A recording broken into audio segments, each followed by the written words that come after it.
So we looked at the forward kinematics.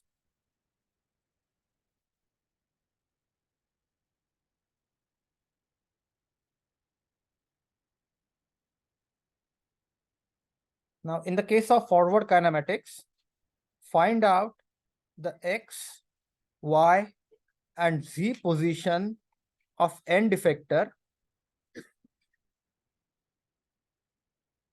as a function of joint angles theta 1, theta 2, theta 3. So what that means is you substitute the values of theta and you would get the x position of the end effector, y position of the end effector, and z position of the end effector once you substitute the joint values. A classic example is if you have a 2 degree of freedom robot arm. So you have one arm. So this distance is A1. This angle is theta 1. This angle is theta 2. And believe that we have worked on this problem multiple times, wherein you have one revolute joint, you have the second revolute joint, and this is the end effector. You are looking from top. The x, y, and z coordinates are always with respect to the inertial frame, which means it will always be with respect to the zeroth frame. So this is z naught, this is x naught, this is y naught. So you have z naught, x naught, and y naught. So if you were to look at the front view, this is going to be y naught, this is going to be x naught. And we studied this using using homogeneous transformation matrices. Is the x distance from here to here is going to be A1 cosine theta 1 plus this is theta 1, A2 cosine theta 1 plus theta 2. This is x end effector. Y end effector is A1 sine theta 1 plus A2 sine theta 1 plus theta 2. So these are the end effector positions. So what it means is you substitute values of theta 1, you substitute value of theta 2, A1, A2 are constant, you would get the values of xe and ye. It is extremely important to observe that xe and ye are with respect to the inertial coordinates. So this is an inertial coordinate, which is the fixed coordinate. Now the inverse kinematics problem is inverse kinematics.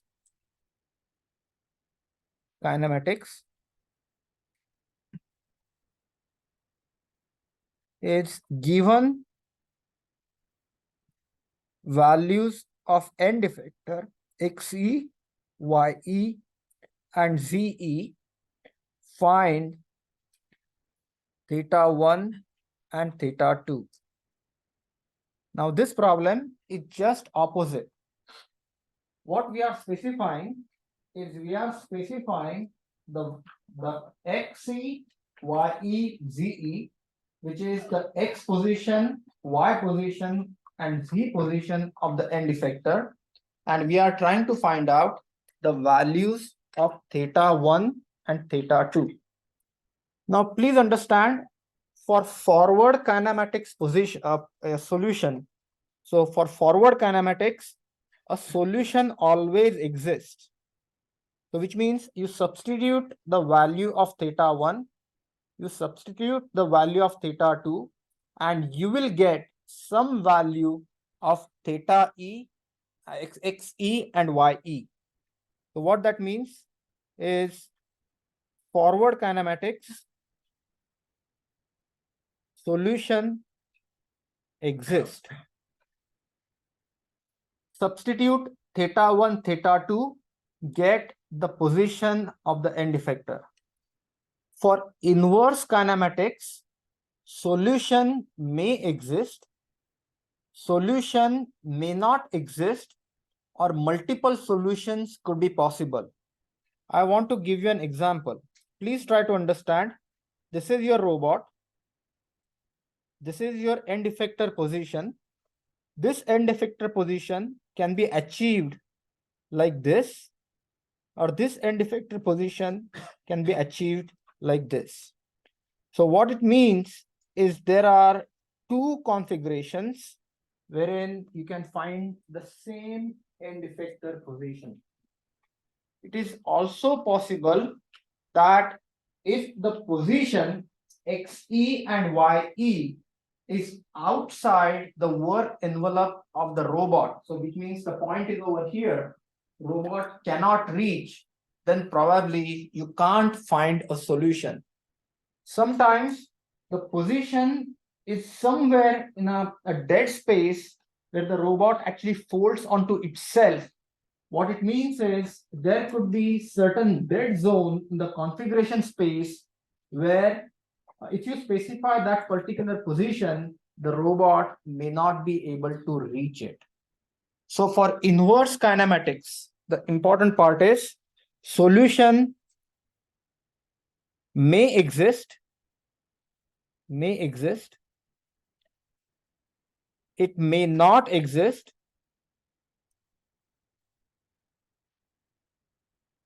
or there could be multiple solutions.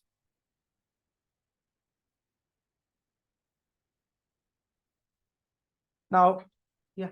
What would a numerical example be for like a robot collapsing on itself? Like So if you think about it, is geometric configuration, you have a robot, something like this is trying to do it like this. I mean, mathematically it's possible, but physically the robot hits the hinge. So robot cannot go to this position. That could be the robot folding on itself. The other thing is, in the case of inverse kinematics, there is no standard technique. I mean, if you look at forward kinematics, we have a solid analytical techniques. For inverse kinematics, the technique is mathematical substitution, jugglery, and manipulation. I want to take this simple example, and in the context of this very simple example, explain what inverse kinematics means. If you look at this, A1 is known, A2 is known, A1 is known, A2 is known, because these are the linked lengths, they cannot change. I am giving you value of xe and ye. So I provide you the value of xe and ye. I have two equations and the two unknowns are theta 1 and theta 2. So the inverse kinematics problem in this case is given the value of xe and ye, what is the value of theta 1 and theta 2. Now please understand, mathematically it may look simple. Two equations, two unknowns. The only problem here is understand these equations are transcendental equations, which means you have sines and cosines. So you cannot use simple algebraic manipulations. You need to do something else to get the solution. So you cannot just add or subtract, or you cannot multiply and cancel out. What you need to do is you need to perform some mathematical jugglery, some mathematical substitution so that you get the correct answer. Now, I just want to tell you that when I studied robotics, at that time we used to do the half angle substitution. express cosines in terms of tans, express sines in terms of tans, finally come up with a quadratic equation, solve the quadratic equation and find the answers. But what we are going to do is, I'm just going to tell you what the tricks, the typical tricks that are used in analytical solution. But finally, we would solve the solution or we'll obtain the solution using MATLAB. So now let's understand. Here is the problem. Inverse kinematics problem means I give you the end effector position and you give me the joint angles. Everyone understood this? I give you the end effector positions, give me the joint angles. Now, if I give you end effector position, XE is known, YE is known, A1 is constant, A1 is constant, A2 is constant, A2 is constant. I cannot just add or subtract these equations, because if I were to add, subtract, or multiply, the same sines and cosines would repeat. Somehow, I need to get rid of one sine and cosine. So here is what I'm going to do. So I would say XE minus A1 cosine theta 1, YE minus A1 sine theta 1. So I took A1 cosine theta 1 and A1 sine theta 1 on the left hand side. On the right hand side, I have A2 cosine theta 1 plus theta 2. I have A2 sine theta 1 plus theta 2. And now what I'm going to do is, I'm going to square both sides. I'm going to square both sides and add. So I'm going to add these two sides. As soon as I perform this addition, I get XE minus A1 cosine theta 1 square plus YE minus A1 sine theta 1 square is equal to, I get A2 square in the parentheses cosine theta 1 plus theta 2 square plus sine theta 1 plus theta 2 square. Are you with me? As soon as this is done, I can actually eliminate this term and I would get A2 square. Are you with me so far? Once this is done, I can expand this XE square minus A1 square cosine theta 1 square plus, sorry, minus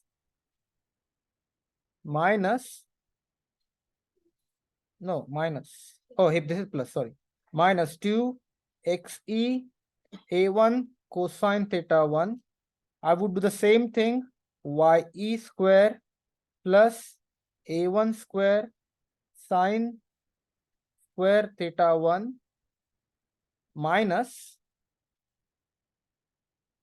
I get 2 YE A1 sine theta 1 is equal to A2 square.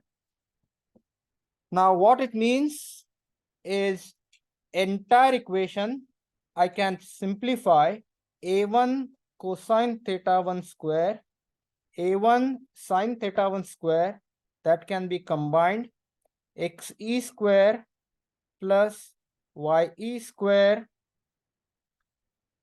plus A1 square cosine square theta 1 plus sine square theta 1.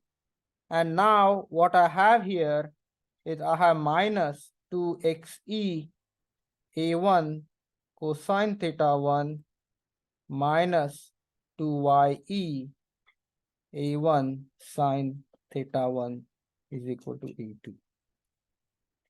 Now, as you can see, that this entire expression is now in terms of theta 1s, and this term is eliminated.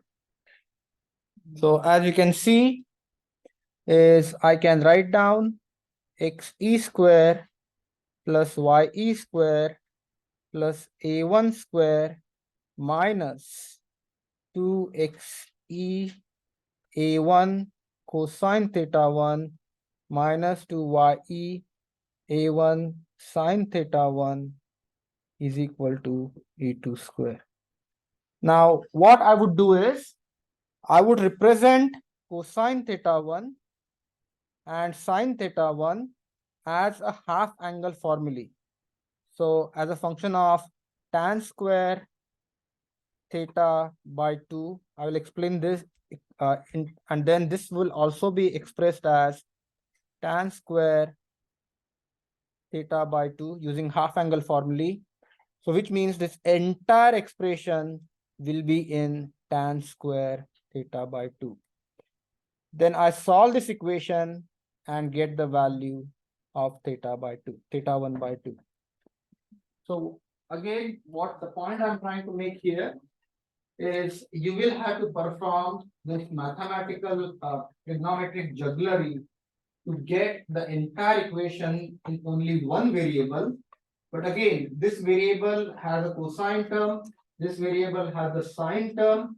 So you cannot just solve an algebraic equation with cosines and sines. You will have to use the half angle formula and that get this into tan square theta by 2 term, tan square theta by 2 term, and then finally solve this entire equation.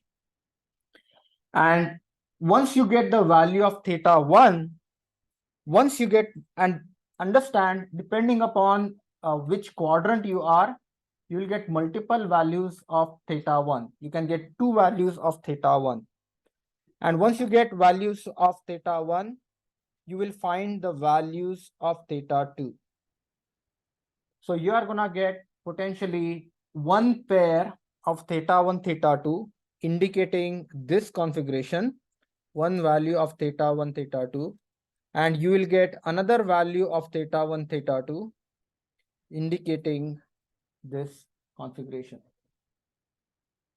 So you will have to do this mathematical manipulation, but what we will do is, rather than solving this by hand, we are going to use MATLAB to solve the inverse kinematics problem.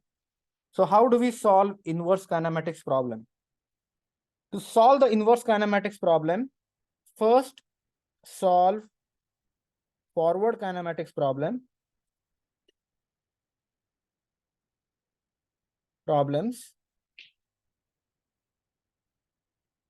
Find homogeneous transformations 0h1, 1h2, 2h3, etc., so that you have 0h3, which means you have the end effector position with respect to the joint coordinate. So you will have one expression, say if you have three coordinates, three joint angles, theta 1, theta 2, and theta 3. You will have ye is equal to function of theta 1, theta 2, theta 3, and you have ze function of theta 1, theta 2, theta 3. And what we will do is, we will use the MATLAB solve function and then solve the problem. We'll use the MATLAB solve function and that will solve the problem. So, yeah. So XYZ are just not XYZ are just not the function of theta. They're also the function of A1, A2. Correct. It's function of, but A1 is a constant, A2 is a constant, and A3 is a constant. So these three are constants. Only variables are end effector position in X, end effector position in Y, and end effector position in Z. So the idea is, rather than doing this mathematical jugglery by hand, we are going to use the MATLAB. So let's start with the very classic problem. And what I want you to do is, if you don't have MATLAB, Please open MATLAB. Got the joke, right?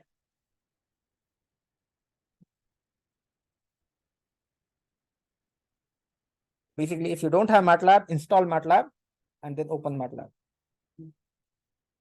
This code is already on the blackboard. And why I want to actually explain with MATLAB is you can solve forward and inverse kinematics problem in one shot.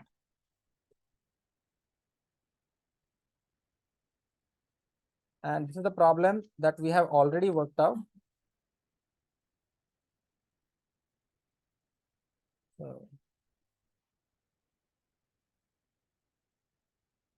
So remember, this is this classic problem. You have the first revolute joint.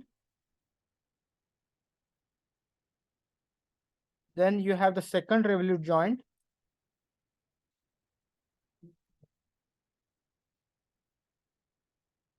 And you have the third revolute joint.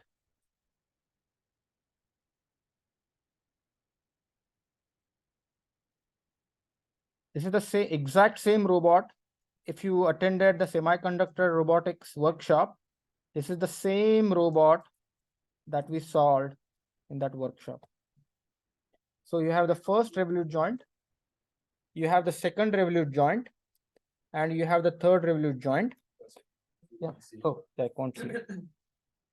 Yeah. So you have the first revolute joint, you have the second revolute joint, and third revolute joint. And we have worked out the forward and inverse kinematics for this. I mean, we have worked out the forward kinematics of this robot. Remember, we worked out the forward kinematics of this robot. Do you remember or not? Yeah. So the step is first identify the coordinate system. Then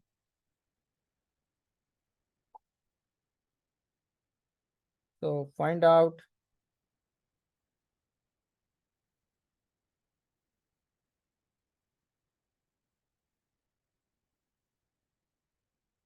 so this is the zeroth coordinate frame, z naught, this is x naught, y naught, this is z naught, then you have x naught, z1, x1, y1, then you have z2, x2, y2, and you have z3, x3, y3. You remember this? Remember we found out the 0h1. You remember what was 0h1? We found out 0h1. We found out 1h2.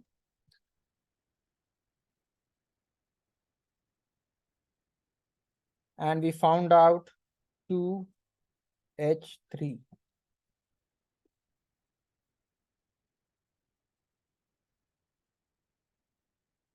You guys remember? Can someone tell me? And if you don't remember, no worries, because this is the MATLAB code. So, and what I want you to do is, if you do not have this code is uploaded on Canvas. So if you go to Canvas, there is an M file which is called forward and inverse kinematics. So I want you to open that M file. And if you did the semiconductor robotics, this is exactly the same robot. If you look at the DoBot, the robot that we solved, this was of the same configuration. You have a revolute joint, you have another revolute joint, and you have so you have the first revolute joint, you have the second revolute joint. First revolute joint is perpendicular to second revolute joint. Third revolute joint is parallel to the second revolute joint. Remember that? Okay. Now, what we want to do is I will explain you the code line by line. And this is extremely important. So I want you to follow this code. I can find for this. Forward and inverse kinematics. Is it There the is draw? no, go to the modules. And in the modules, see the modules with .m. Go to fall 22.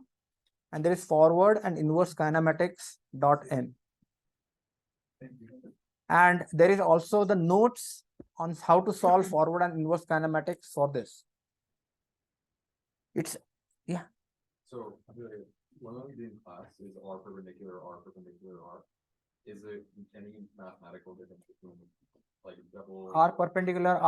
So that's a prism, a spherical wrist. We will work on the spherical wrist in later, but I want to first work out this problem. And please understand, the reason I want to explain this problem to you is, once you know how to solve forward kinematics using MATLAB, inverse kinematics can be solved in one line. If you follow the textbook, there is a chapter about 20 pages on how to solve inverse kinematics. You don't need to use that. Understand, if you have a forward kinematic solution, given the end effector position, you should be able to find out the joint values. So we have found out H01. H01 is the homogeneous transformation between the 0th frame and the first frame. In this particular case, since we are solving the forward kinematics and inverse kinematics, understand, I have defined the angles 2 times. So please understand, first I'm going to solve the forward kinematics, and then I'm going to solve the inverse kinematics. A1 is a link length, A2 is a link length, A3 is the link length. T1 is the first angle, theta 1. T2 is the second angle, which is theta 2. And third one is T3, which is the joint angle 3. So T1, T2, and T3 are the joint angles. A1, A2, and A3 are the link lengths.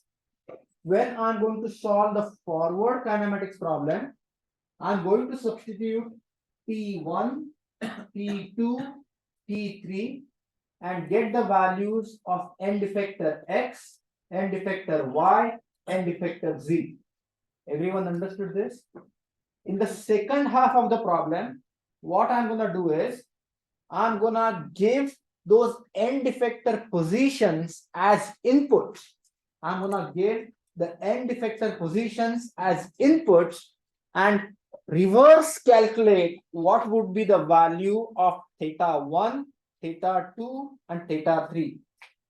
If my logic is correct, if I substitute theta 1, theta 2, theta 3, I get certain end effector position. If I substitute that end effector position back in the inverse kinematic solution, I should get the same joint angles. You agree with me? I supply the joint angles, get the end effector positions. I take the end effector positions, then feed it back to the inverse kinematic solution or algorithm. I get the original joint angles. So in the first part, I'm going to substitute theta 1, T1, T2, T3, and get the values of end effector position. And the next step, I'm going to substitute the end effector position that I have calculated and find out what should be the values of theta 1, theta 2, theta 3. Yeah.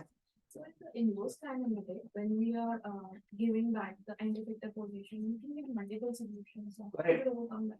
Correct. So first, let's get the solution and then find out which solutions are the right ones. Because some solutions would be outside the workspace. some solutions cannot be physically realized by the robot configuration. So what happens is, once the inverse kinematic solution is obtained, you have the joint limits. Say theta should be within certain value. If your theta 1 is outside these bounds, that theta 1 cannot be achieved. So you would have if and else type of statements. You'll get multiple solutions. Out of those solution sets, you just find one valid solution. And that happens all, believe it or not, when you are 3D printing, for each end effector position at each extruder position, the inverse kinematics algorithm is finding the motor value, where what should be the motor angles should be, so that that end effector is that particular location. Same thing with robot. Basically, as robot is going from point 1 to point 2, during each subsequent substep, joint angles are calculated and that are achieved by the motor, so that the robot can go from point A to point B. Everyone understood this? Let me tell you, the way I'm going to describe this is different than described in the textbook. If you read any textbook on robotics, you will see an entire chapter devoted to inverse kinematics. That entire chapter on inverse kinematics would be like mathematical and trigonometric jugglery. We don't do that. When I was a student, I did that and it was a nightmare, because there is no one uniform solution. Depending upon the robot configuration, depending upon what type of equations you get, you come up with simplification logic. But what we are going to do is, first and foremost, you have to master forward kinematics. There is no alternative. You need to get your forward kinematics right. And if you are struggling with forward kinematics, this is a red light. I'm going to give you a homework tonight, and I want each and every one of you to work on that homework and bring your solutions to class next week, so that I can solve the problem and you can compare your answers. So please understand, in the forward kinematics, you first found out H01. Everyone remembers this is the H01 that we found out. Open up your notes and see if this is the solution that we got. We found out H12. And finally, we found out H23. H01, H12, H23. I multiplied H01, H12, H23, and I found out the homogeneous transformation H03. So that is, this is forward kinematic solution is H03.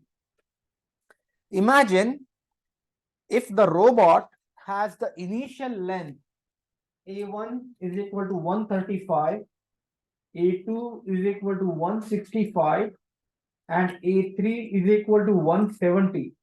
A1 is equal to 135, A2 is equal to 165, and A3 is equal to 170. The first row, third column of H03 is Px. Second row, first row, fourth column is Px. Second row, fourth column is Py. Third row, fourth column is Pz. So what I'm going to do is, first, let me run this script. Let's work on the forward kinematics. So I'll go all the way over here. And I'm going to find out the forward kinematic solution.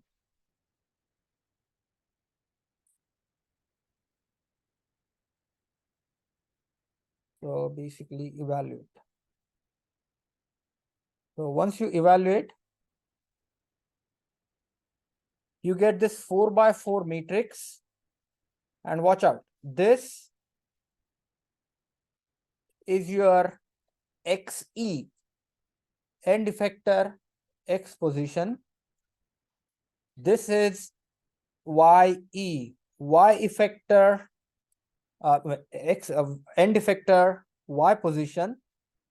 and this is ZE, which is the end effector Z position. Everyone, please run this code and make sure that you are able to get this. Next step is you are gonna copy this, copy this, copy this, and paste it over here. So please check.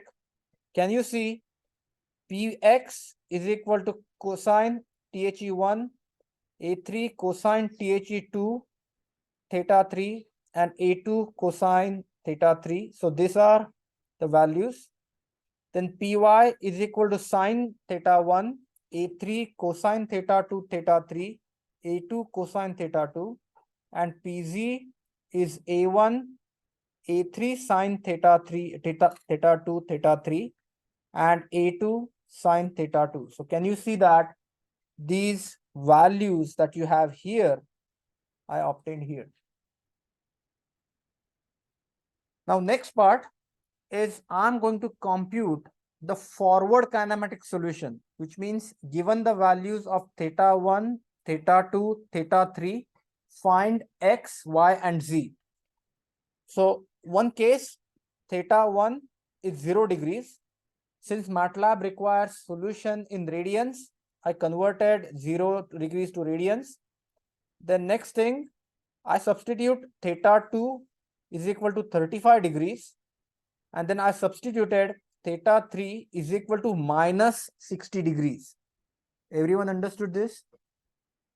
So I converted all these angles into radians. You can substitute whatever angles you want.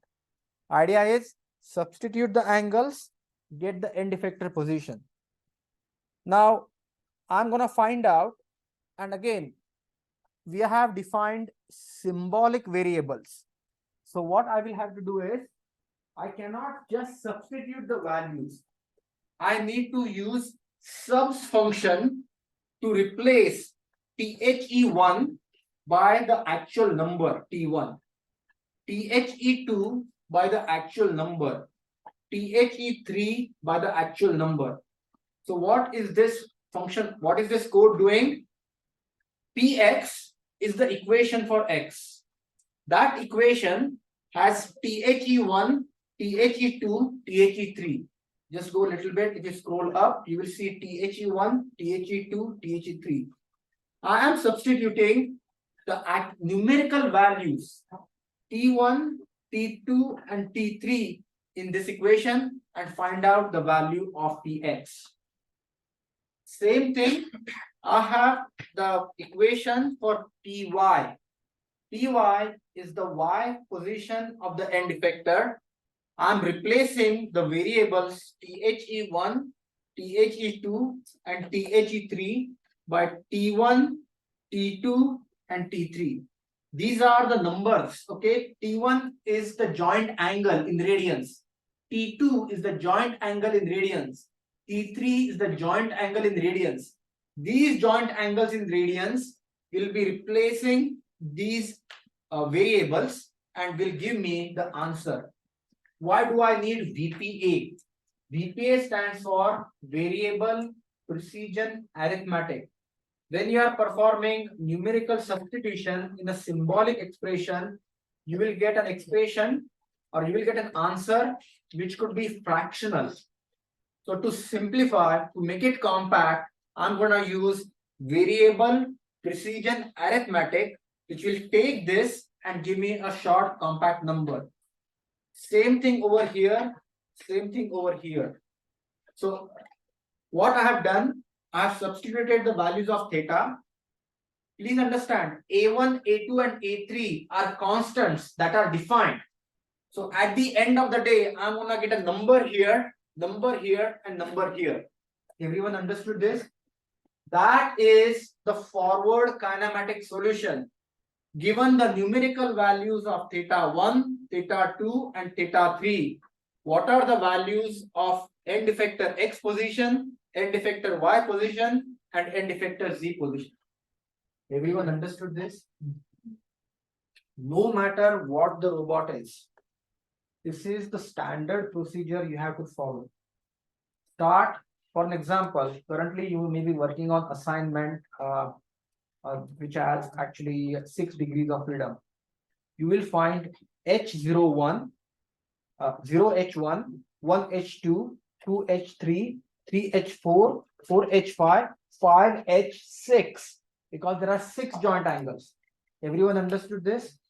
So you are gonna get 6 H's and then finally multiply everything and get 0H6. That big expression, you will have theta 1 all the way to theta 6. You would copy that expression, put it here.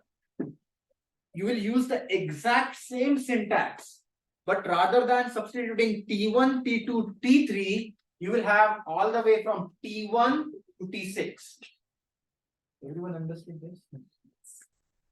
So that is what, I mean, you will actually use this code, modify this code, and then your assignment will be done like this. Now, in the second part of the problem, so let's solve this problem. First, get this forward kinematic solution done. So I have copied. So what I did, I solved, I copied this equation from here, pasted over here, copied this equation from here, pasted it over here, copied this equation from here, pasted this expression over here. The only thing I changed the variables from T1 to THE1 because I'm going to replace those THE values with an actual number using the function subs. That's why this additional step. And I will, once I do this, Px, Py, Pz, I get Px new, Py new, Pz new. So given the values of theta 1, theta 2, and theta 3, I get these values. I think I didn't put, I forgot to copy A1, A2, A3. So I need to go from here, A1 here to here. Now, again, this is not a spectator sport. So please download the code and run the code. So you will notice that you are gonna have Px new, the x position 289.23, Py new, which is 0, and Pz new is 157.79. So what has happened is I have substituted the joint values and I found out the end effector position. Now the next part is, what I'm gonna do is, to find inverse kinematic solution, I'm gonna use the MATLAB function solve. So please understand, you would use the exact same syntax. Px is equal to Px new, Py is equal to Py new, Pz is equal to Pz new, and this MATLAB solve function would perform the numerical substitution and get you the values of THE1, THE2, and THE3.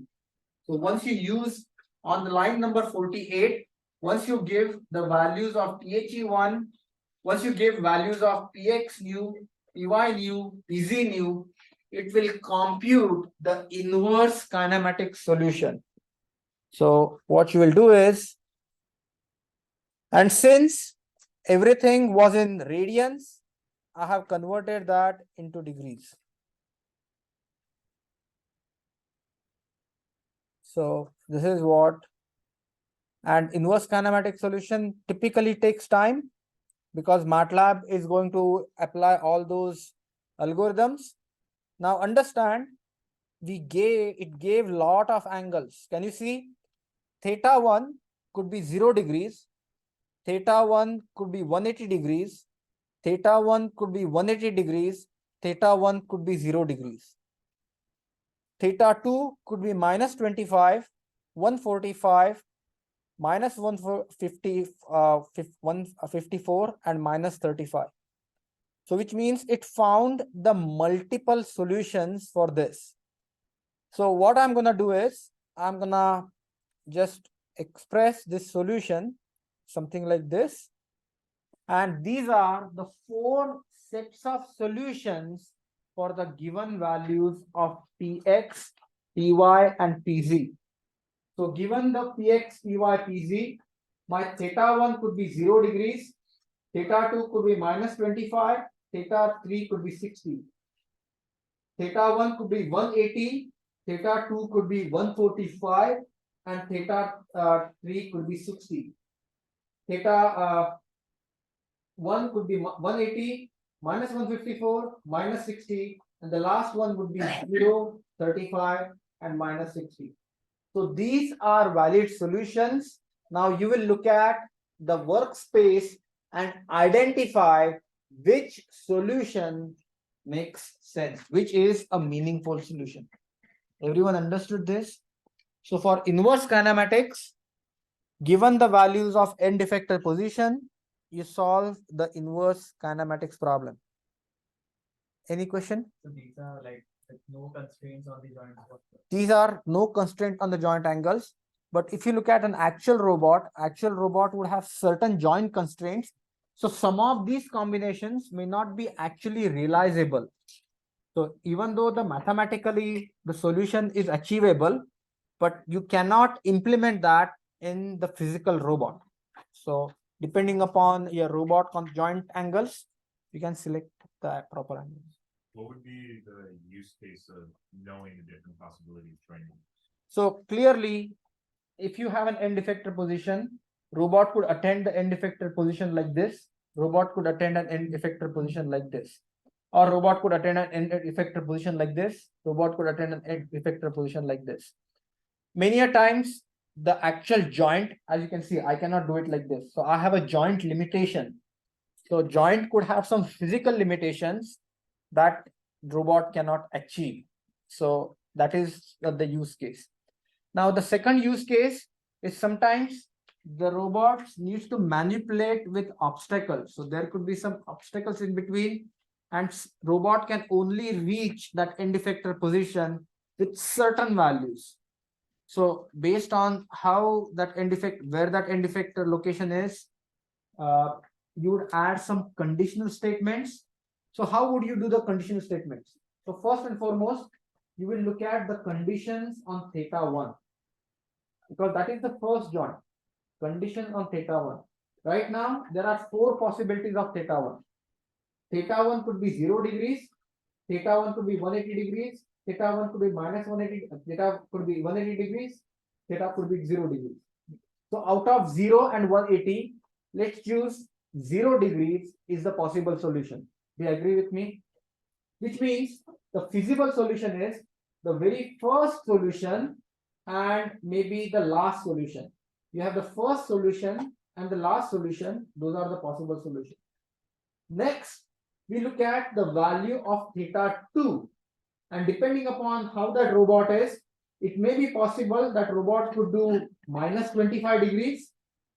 If we see that minus 25 degrees is the attainable solution, then we say the last joint angle has to be 60 degrees.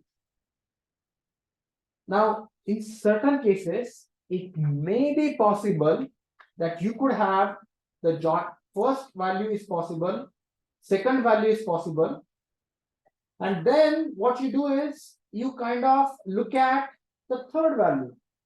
So internally, you will have if-else type of statements that will go through all the possible combinations and give you the final answer.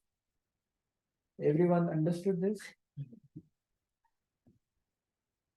Whenever you work out the code, start with this baseline code and then expand, just change the values of homogeneous transformation, 0h1, 1h2, 2h3, so on. Change the code and it will give you the correct answer. Any questions here? Yeah.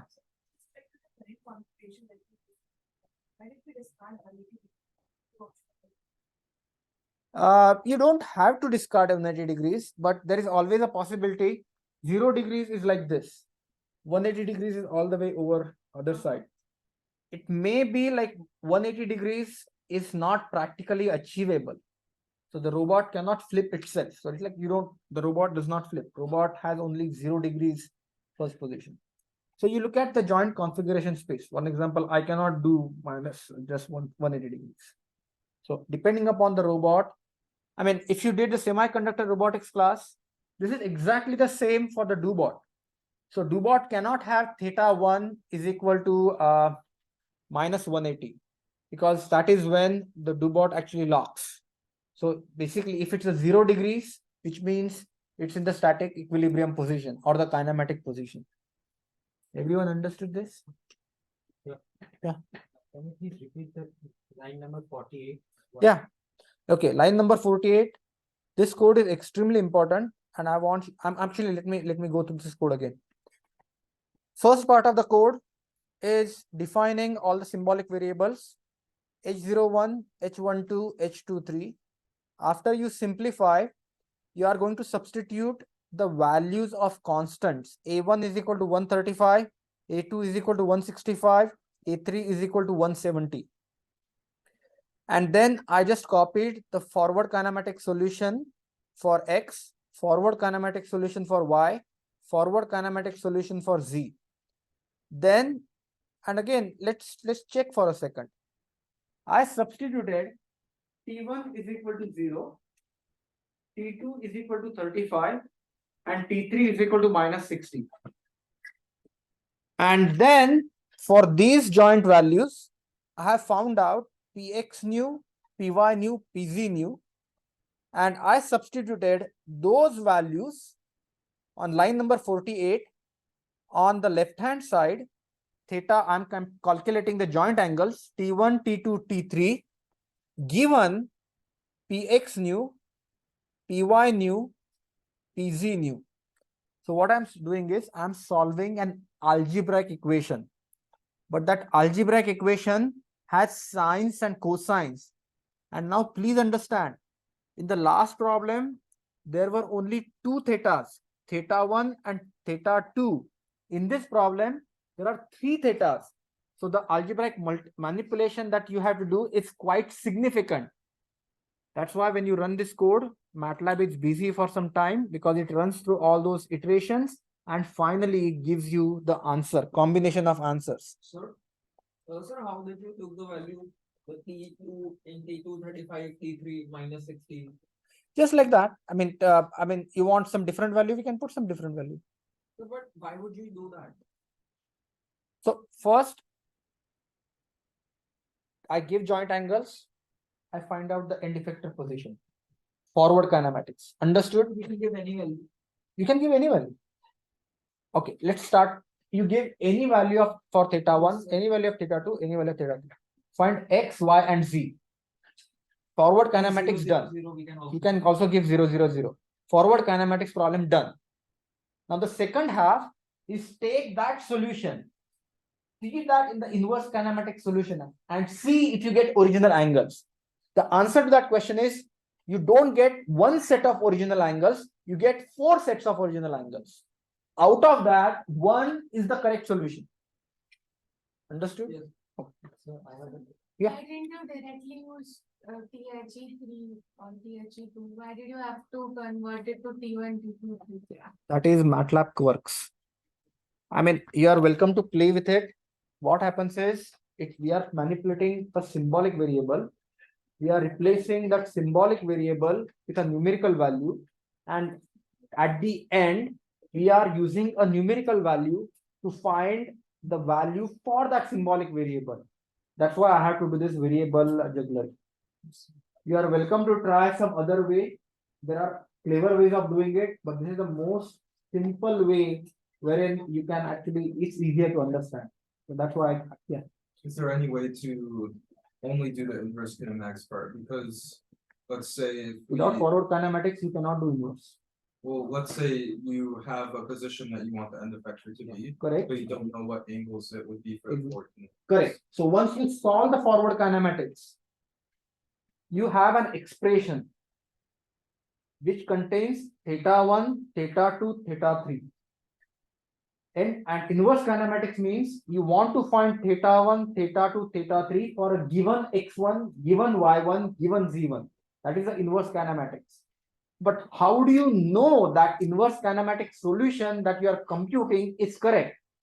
So what I did, put substitute the joint values, find the forward kinematic solution.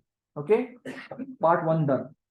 Take that forward kinematic solution, put that into solve function and see if you get the joint angles that you fed. Just to verify. Okay, so if we don't have the, so like if we only have the position where we want the end effector to be, we can't verify. No, basically in that particular case, now you know that this logic is working, right?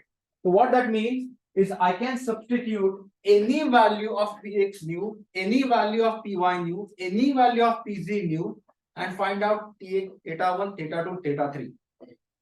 Now I have a use case. I have the known angle, I know the known value. I substituted that, I verified I'm getting the right angles. So now what I can do is I can use this code to solve any inverse kinematics. I will substitute a random value for P new, P new, P new, and then get values of theta 1, theta 2, theta 3. This is just to verify that inverse kinematic solution is working. That's the only thing. Sir, the last solution slide, Huh. it is showing 0, -25 and 60. Huh. So can it be like 180, then 35, then 60? Can it be any one of the possibilities?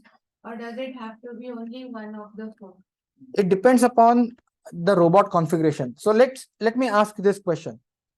When we actually found out the forward kinematic solution, our value T1 was 0, theta 1 was 0, theta 2 was 35, theta 3 was -60.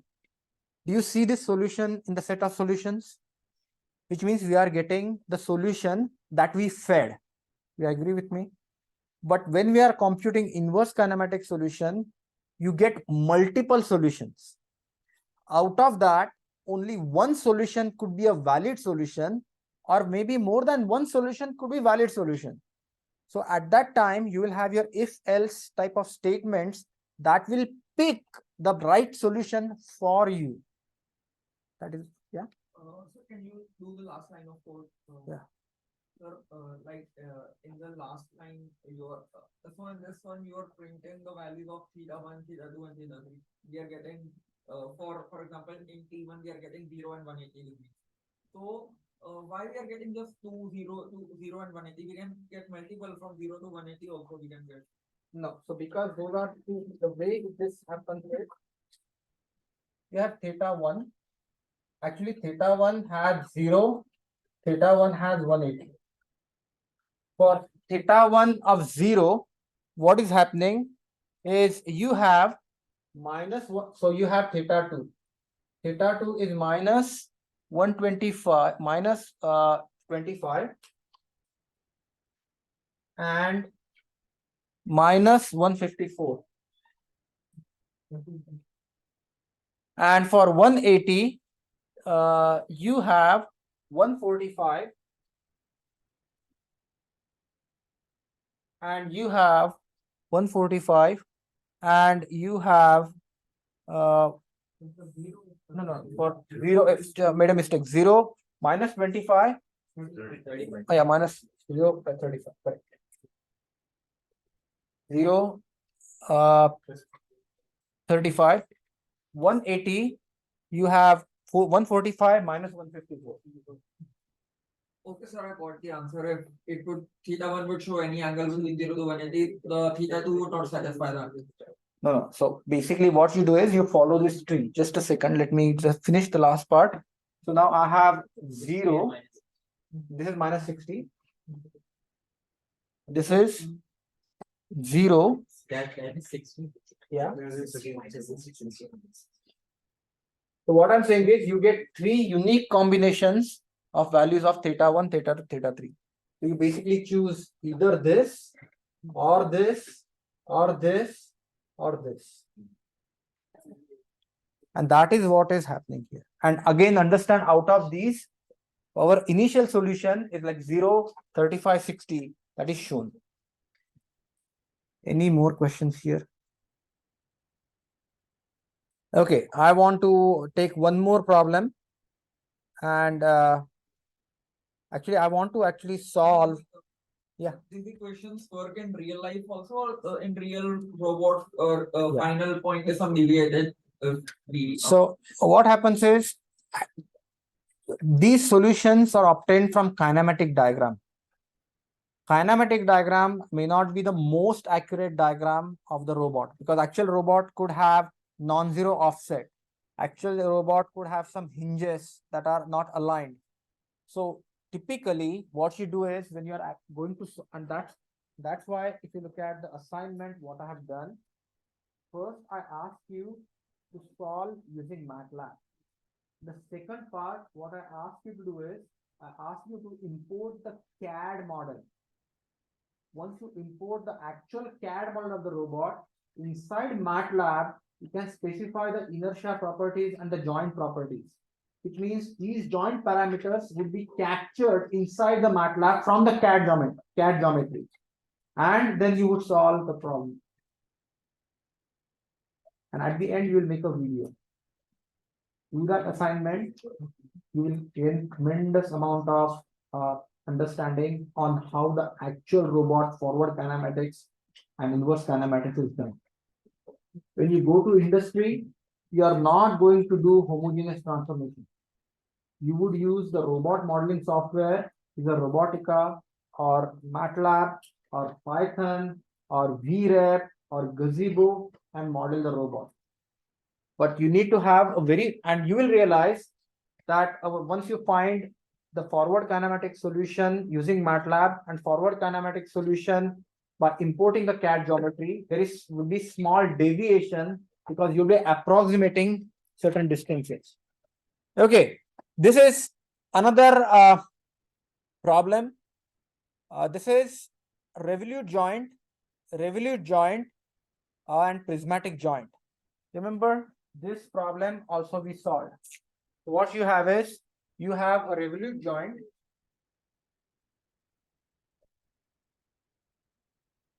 You have a revolute joint.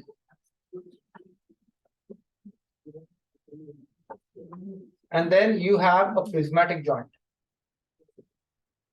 Remember this problem? This is where the conditions do not get satisfied. You have a revolute joint. You have a revolute joint and you have a prismatic joint. R perpendicular to R, perpendicular to P. Remember this problem? I hope you copied it down, or at least you have in your notes. So there we have this homogeneous transformation. First, the joint angles are theta 1, theta 2. There are two revolute joints. This is the first revolute joint. This is theta 1. This is the second revolute joint. This is theta 2. And this is D3.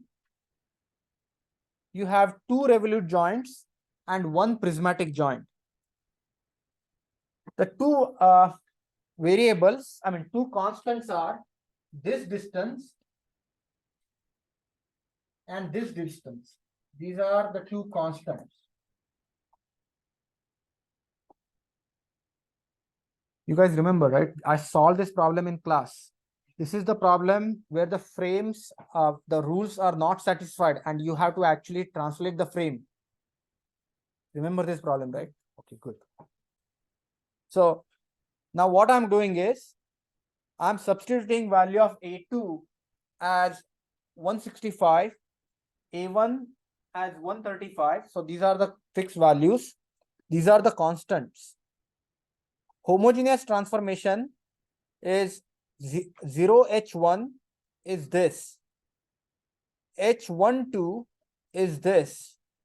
H23 is this. So I have found out these homogeneous transformations, and we actually derived this homogeneous transformation and actually multiplied those. So after multiplication, I get H03. Now let's work this problem out from here to here.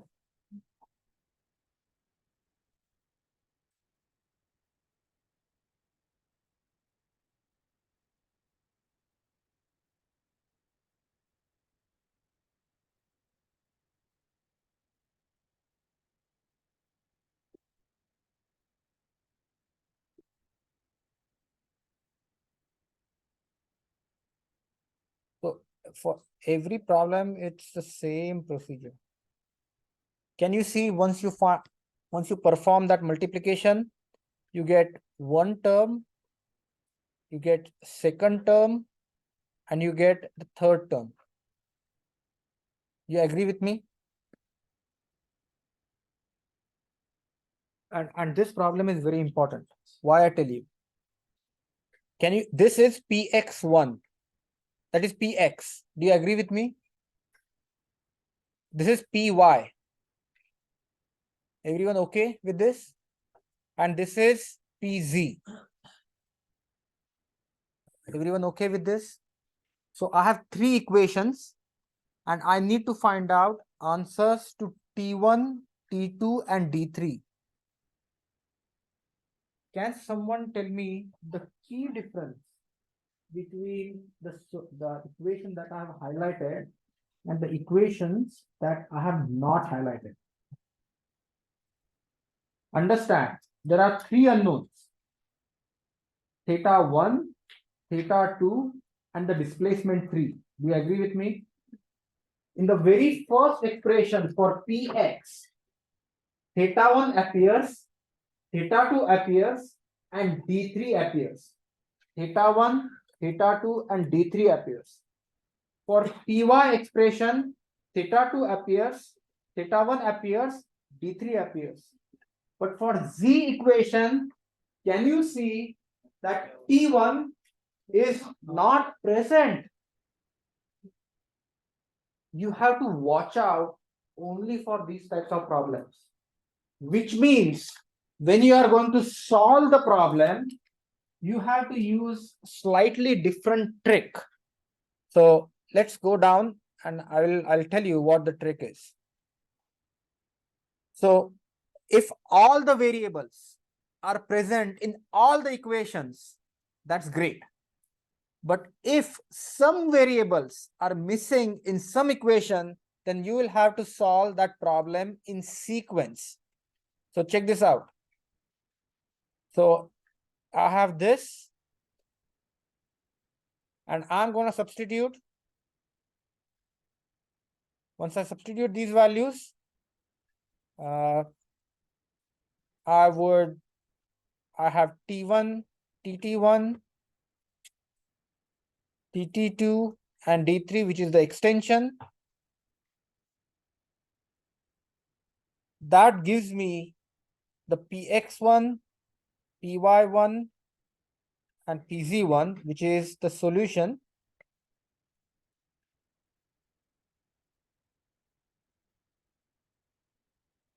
And I got this solution. Now I want to find out the inverse kinematic solution. So what I do is I use again theta 1, theta 2, D3, Px is equal to Px nu, Py nu, Pz nu, and then I evaluate the solution. So I get the solutions 0, 35, and 170. Question? Sir, actually not a question, just, sir, I can ask after.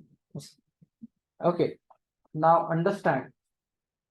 This is the crux of robotics: forward kinematics and inverse kinematics. Now what I want you to do is, I want you to take these two examples as template and work out the examples that I'm gonna give you for the homework, and come to class and we'll work out the problem. So I'm gonna give you a Skira robot to solve, and I will give you one more robot to solve.